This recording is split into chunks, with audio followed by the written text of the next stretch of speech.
Today is World Antimicrobial Awareness Week, Ayuba, and we have Dr. Chukwuemeka, is he a doctor? Pharmacist Chukwuemeka in the studio to discuss, the Antimicrobial Awareness Week. So could you walk us through what this week is all about? Okay, thank you very much. Antimicrobial Awareness Week is a week set aside to celebrate antibiotics and how much good they have done to the world. Okay, because before the era of antibiotics, people die of infections as simple as an infection on this chair or on a hard surface. Back then, such infections, we call them germs, they could kill. But when penicillins came in, that was about the first antibiotic that was discovered. When those ones came in, gradually they started treating some of those infections, and other antibiotics, antimicrobial agents came in from that penicillins. They kept growing till we're able to treat almost any infection that is available in the medical space today.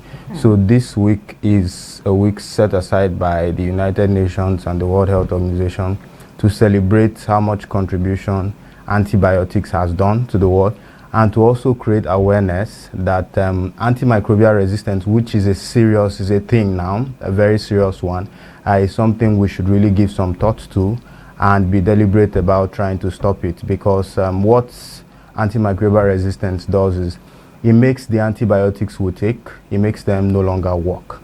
Okay, and then if it continues, if the trend continues, it's going to get to a time where we would go back to the era where we don't have antibiotics to take care of infections that are abound in the environment.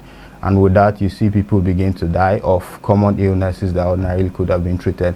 So this week is a week set aside to celebrate what antimicrobial agents have done for us, and also to create awareness that there is something called antimicrobial resistance, and it's something we should really spend some time talking about and trying to find a way around it. Yeah. So in your assessment, how much of information do we have, about antibiotics in this part of the world, Nigeria, and people, how much of information do we have, about, their impact, on our health and all of that? Well, I think we have quite a lot of information because I see people when they are sick, they go to their doctors, they go for assessment, diagnosis, and then treatment, and they come around with their prescriptions, and they are able to, engage you on antibiotics, what they do, okay, and some of the other things they need it for. So we do have quite a lot of information. However, I think that we also need to be a lot more informed on how to use these antibiotics rationally. Okay, we have quite a lot of information, especially for the antibacterial agents, but we do need more information on how to use them rationally to avoid abusing them. Okay, so we can curb the trend of antimicrobial resistance in its tracks. Yeah. Okay, now talking about resistance, over time, when we take a particular kind of antibiotic, some doctors, some pharmacists say that you develop resistance over time. What could be responsible for that? Okay, there are lots of things that could be responsible, but they all border around inadequate dosing. I'd like to term it as inadequate or inappropriate dosing.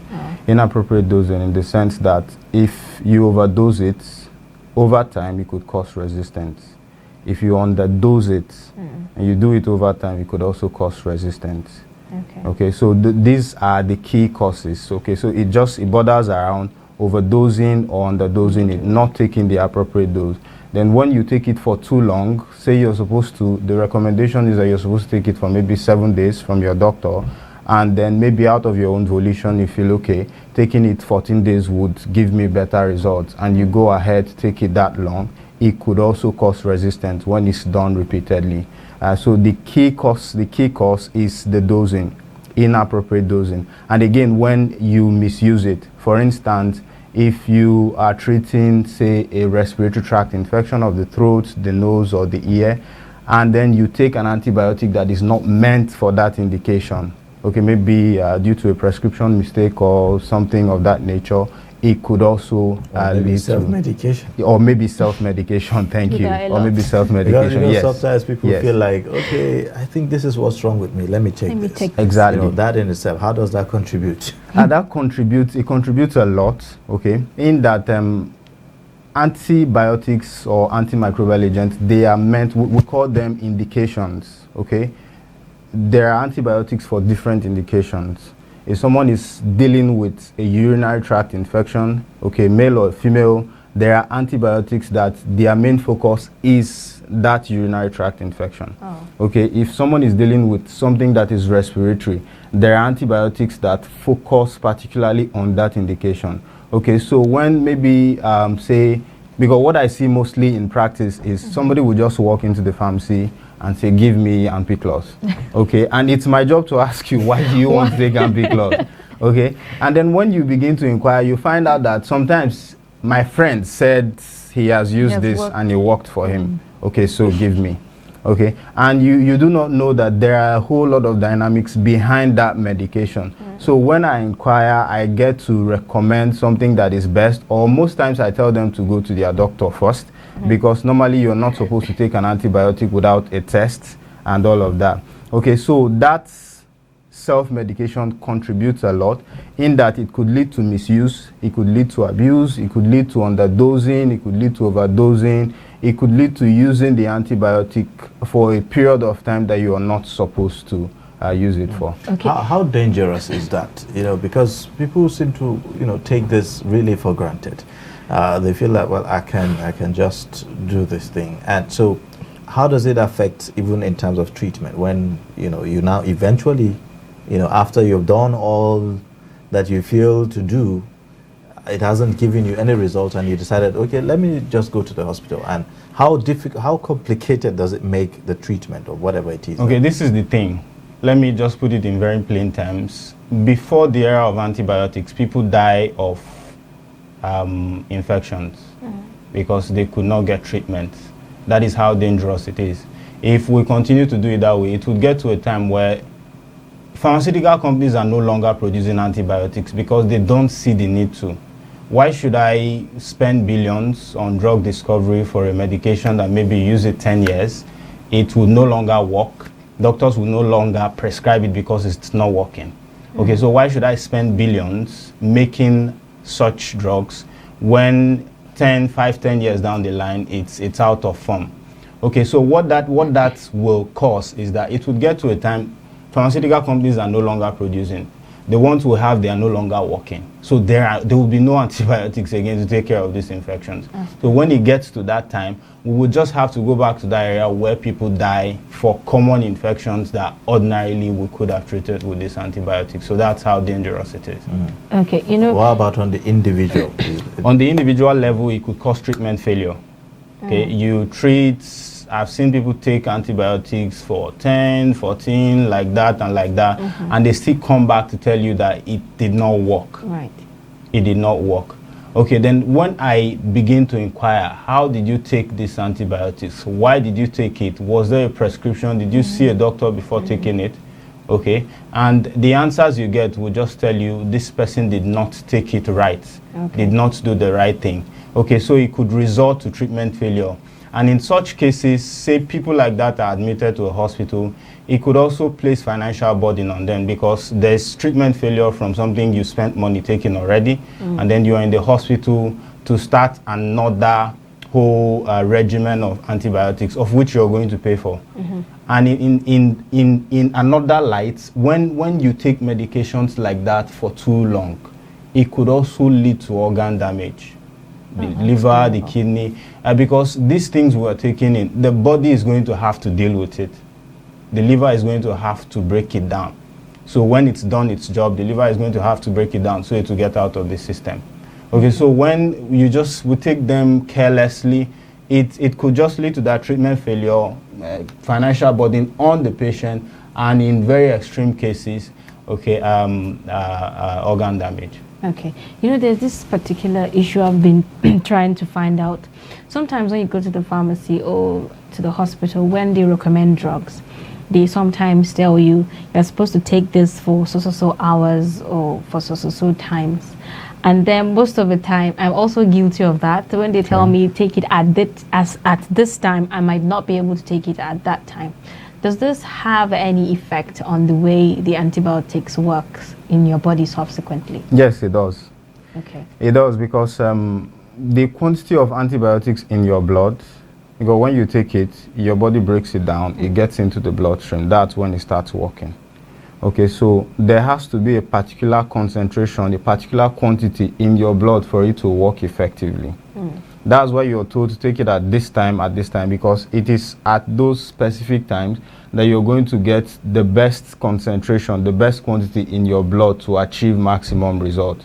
Okay. So if you do not take it at the stated times, okay, you might have a situation where you don't have enough of it in your blood, okay, to do the job, and then when you finally get to take it, it could result to, okay, you have too much of it now in your blood, such that if done over time, it could cause a problem.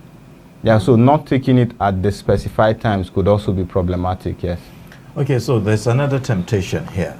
You find that there are times when a drug has been prescribed, yes, okay, and then they say, okay, take 2 of this, take 1 of this. And then maybe in your head, you feel, why take 1? Just 1? And then you take the 1, and then you feel like, it's not working, let me add more. You know? So, well, I see that. How does one resist, these temptations? Taking because, 1 more. Because you are feeling like it's not working, let me just add more. I see that a lot, and I think the only thing to do here, or the best way to go about it, we just have to, develop this trust for our professionals. That's just about the only way to go about it, because I cannot be in your house or be with you at every point in time to tell you, okay, you must take it at this time. Okay, right. So the best way to go about it is just to develop trust for our professionals and to understand that I told you this is my job, I've done it since I finished school, okay, and I'm telling you this is the best way to go about it, right, because I know that is the best way to go about it. Okay, so it's best we just do it that way, because drugs are not magic. Antibiotics or whatever medication you're going to take, they are not magic. They're expected to take time to work. Okay, some would help give you immediate relief. For example, if you're having malaria and there's the fever that comes with malaria and the headache and all of that, okay, and most times you're given an anti-malaria prescription and then paracetamol. All right, the job of the paracetamol is to help you get relief from the fever within, say, 15 minutes. Okay, then the anti-malaria takes a longer time to work. So your professionals, they understand these things, so that's why they're adding something that would help you immediately. But in cases where there is no such adjunct, I think we have to develop trust for our professionals, okay, so that we get the best result from the medications we take. That's about the only way to go about it. Okay, let's talk about mixing, orthodox and traditional medicine. Sometimes, like I have a baby, sometimes my mom will say, and give him this agbo, and then there's the one from the doctor. And then it doesn't feel right, to mix up, orthodox and the other traditional medicine. Does it have a repercussion in our bodies? Yes, it does. Yes, it does, because this is the thing. Those orthodox medicines, I am a traditionalist. I believe in Nigeria. I believe in Africa. I believe that's beautiful. Yeah, I believe that someday we're going to, lead the world. Okay, but till we get to that point where we're able to refine our medicines properly, we're able to test our traditional medicines, our herbal medicines, to ensure that the toxic, because some of those herbs, they have toxic components. They have components that when you take them, they disturb the liver, some disturb the kidney, some can just cause things that you cannot explain. Okay, and then a lot of our facilities are present. We're still working on it. There's the National Institute of Pharmaceutical Research and Development here. We're still working on it. But we're trying to get to a stage where before you see any herbal medications out there, we've gone through the necessary tests, the toxic elements have been removed to ensure that it's safe. Okay, but until then, it's best you just do your orthodox medicines. There are herbal medicines in the market that they've been tested, they've been standardized, and you can take those ones. Okay, so you can still take them, okay, if it's prescribed by your doctor. But it's always advised to not mix. Okay. Yeah. Can you give us one or two names of some of the herbal ones that are in the market? Some of the herbal ones, for example, there is this ginkgo biloba.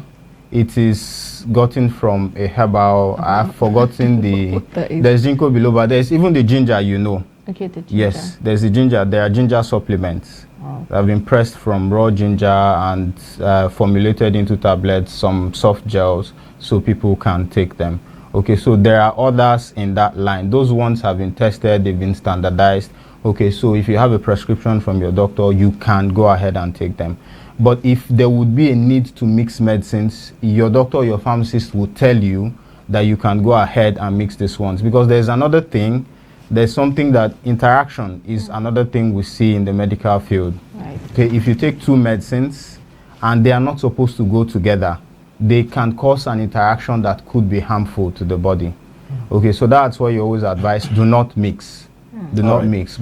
All right, so at what point will we say that we are abusing drugs? Because, say for instance, I'm feeling a slight headache and I decided, okay, let me get a Panadol. Is that drug abuse? Technically it is. Yeah, it is.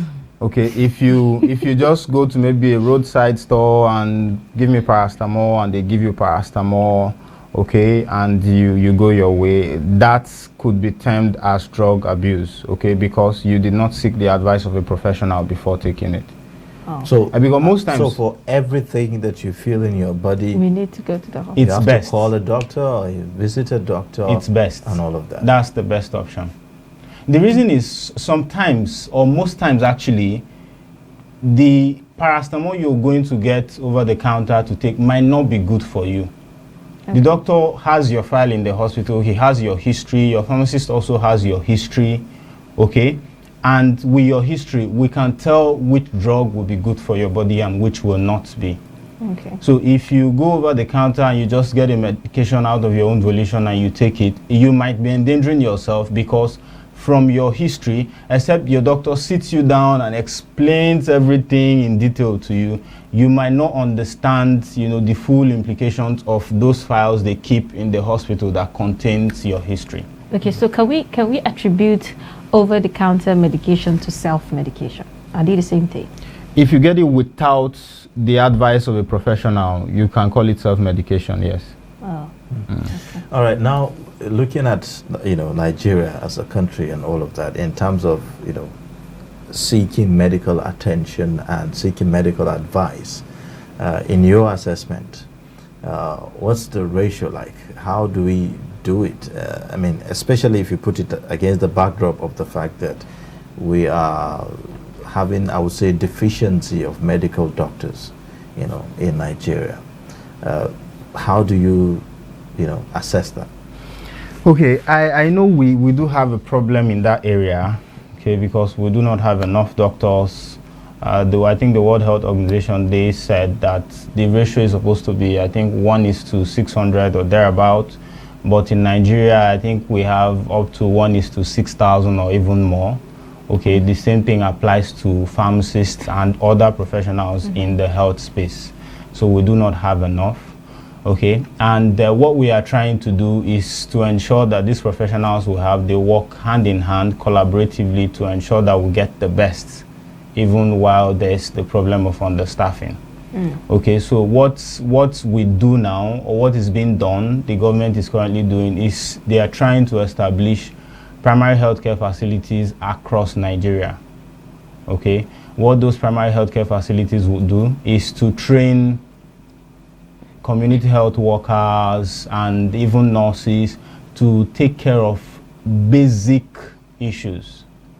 So if you have something like a cough of a day, maybe due to cold, or headache due to stress, you don't have to go to National Hospital to see a doctor. You can just walk into the primary healthcare facility close by, okay, to get that basic treatment. Then if there is the need to move upward, those professionals, they're also trained to refer you appropriately. Okay. And that's why there are lots of community pharmacies springing up now, okay, because what we want to do, if you have anything that is basic, those things that can be dealt with at the primary level, you don't have to even call a doctor per se, or go to a tertiary facility, something like National Hospital or the FMC in Jabi. These are more or less secondary and tertiary facilities, so you don't have to go there. You could just walk into your primary healthcare facilities around your vicinity, okay, and then see professionals there. Those things that are basic, after the necessary test here and there, they will deal with it.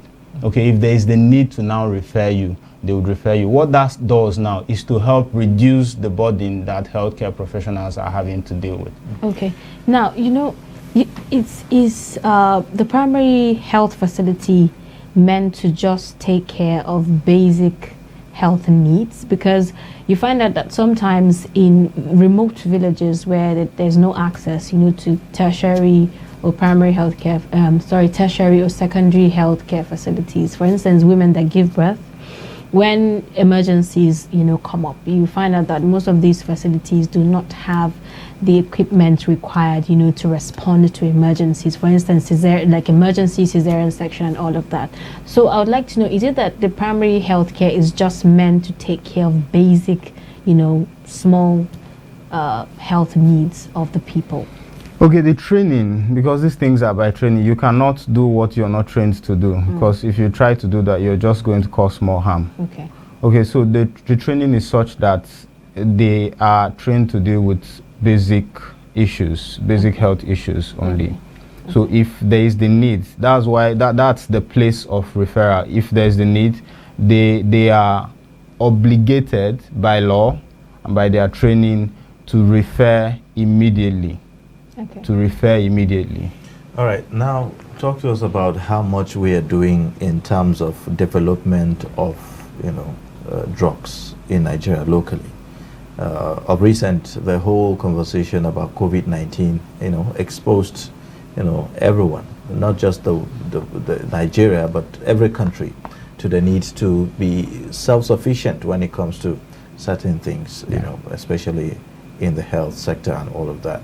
How much are we doing, and what kind of improvements do we need to do to meet our own needs? Okay, I think we are beginning to wake up to that call, because like you said, the COVID era since 2019 or 20 has really opened our eyes to a lot of things. Okay, the need to really be self-sufficient. So we are beginning to wake up to that call. For example, the Central Bank of Nigeria, there is a fund that is currently in place that allows healthcare professionals to assess monies they need for whatever operation, so long you can prove that this is what I need this money for. Okay, so long you can get your papers and everything in place. CBN is currently giving grants to pharmacists, doctors, nurses. If you're a healthcare professional, you follow the right channel, you get this grant to ensure that you get whatever you need and get it going.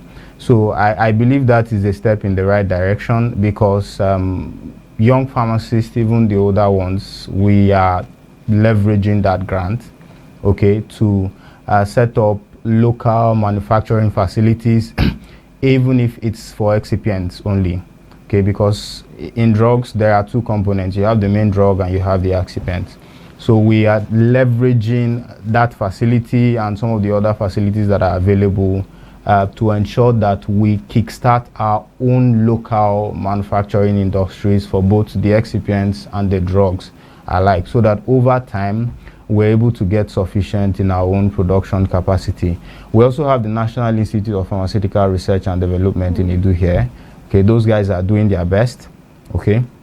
Recently, they came up with a pilot production plan. It has been there, okay, but recently they started making drugs. Even not too long ago, the Niprisan, you may have or you may not have heard of Niprisan. Niprisan is a medication that was formulated from the ground up, from the discovery stage, the extraction of the ingredient, everything up to the pilot manufacturing stage. It was made, packaged, and done in Niprid.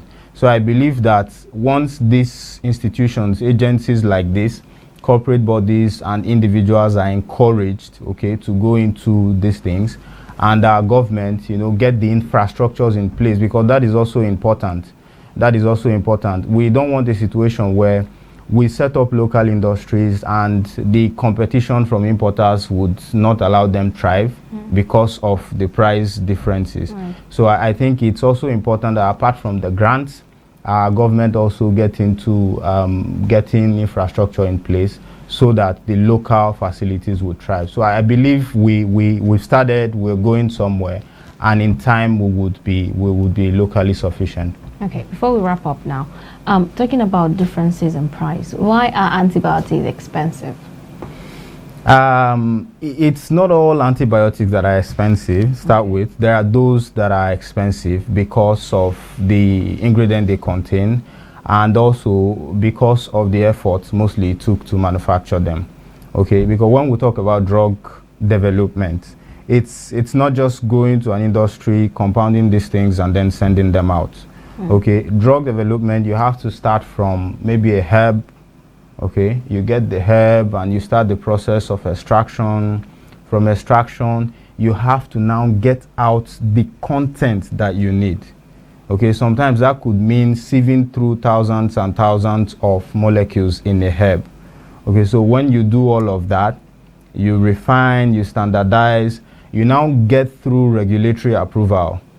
After regulatory approval, that is only when you can start large-scale manufacturing, because you don't want to manufacture something in a large scale and the regulators, they'll tell you, we don't know what this is. That would be a heavy loss. So you have to go through all of that process, do your large-scale manufacturing.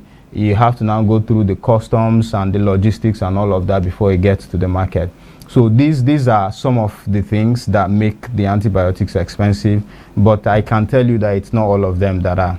It's not. There are those that are quite expensive because of what they do, and there are those that are also affordable for everyone.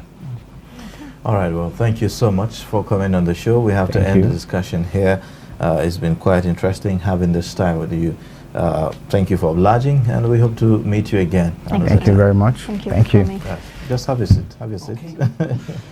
Yes, we've been speaking with Chukwuemeka Okwo. He's a pharmacist and giving us perspectives on the week on antibiotics. I've learned quite a lot, actually. Awareness. Yes, quite a lot. And I believe so it is for our viewers as well.